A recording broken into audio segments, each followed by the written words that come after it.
অষ্টমীর দিনের লুকটা তো তোমরা আগেই দেখে ফেলেছো। তো সেদিন আমরা বেরিয়ে সবার ফার্স্টে গিয়েছিলাম দুর্গা মন্দিরে।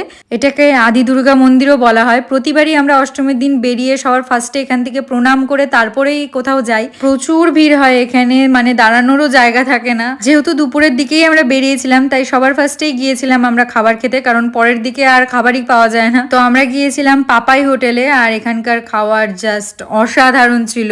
আমরা মাটন কষাও নিয়েছিলাম, মানে মাটন থালি নিয়েছিলাম, এত টেস্টি ছিল আমি সেটার ভিডিও ক্লিপ নিতেই পারিনি। মানে খেতে খেতে আমি এতটাই মত্ত হয়ে গিয়েছিলাম যে ভিডিও করার কথাই মনে ছিল না আমার। তারপরে আমরা গিয়েছিলাম একটা মন্দিরে, সেটা কালিয়াগঞ্জ যেতেই পড়ে, আমি সেটার নামটা এখন মনে পড়ছে না আমার। কালিয়াগঞ্জে গিয়ে মা কালীকে প্রণাম করেই আমরা বেরিয়েছিলাম ঠাকুর দেখতে। বেশ অনেকগুলোই ভালো ভালো মণ্ডপ করেছিল, আর আমরা গিয়েছিলাম সবার ফার্স্টে এখানে। যেহেতু অনেকটাই লেট হয়ে গিয়েছিল তাই জন্য আমরা বেশি ঠাকুর দেখতে পারিনি সেখানকার। এইখানকার প্যান্ডেলটা পুরোপুরি আমাদের রায়গঞ্জে করেছিল এর আগে, আর সেখান থেকে হয়তো কপি করা হয়েছে। যাই হোক, তবে ভীষণই সুন্দর করেছিল প্যান্ডেলটা, আর আমরা প্রচুর প্রচুর ছবি তুলেছি। তো এই ছিল আজকের ভিডিও। তোমাদের কেমন লাগলো আমায় অবশ্যই জানিও। তো চলো, দেখা হচ্ছে নেক্সট ভিডিওতে। টাটা।